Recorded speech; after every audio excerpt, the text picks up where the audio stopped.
আসসালামু আলাইকুম। প্রধান উপদেষ্টা ডক্টর মোহাম্মদ ইউনূস জাতীয় নির্বাচনের বিষয়ে সুনির্দিষ্ট কোনো রোড ম্যাপ দেননি।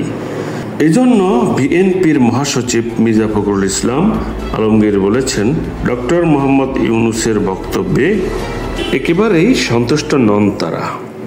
প্রধান উপদেষ্টার বাসভবনে বৈঠক শেষে তিনি এসব কথা বলেন। তাছাড়া আইন উপদেষ্টা ডক্টর আসিফ নজরুল বলেছেন, হত্যাকারীদের বিচার না করে গেলে জনগণের কাছে কি জবাব দেবেন তারা।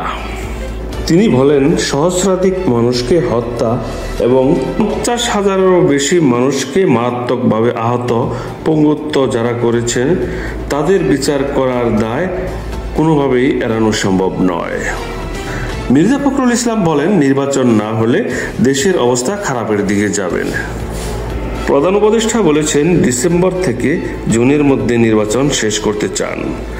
প্রধান উপদেষ্টার এমন বক্তব্যে মির্জা ফখরুল ইসলাম আলমগীর বলেন, আমরা একেবারেই সন্তুষ্ট নই।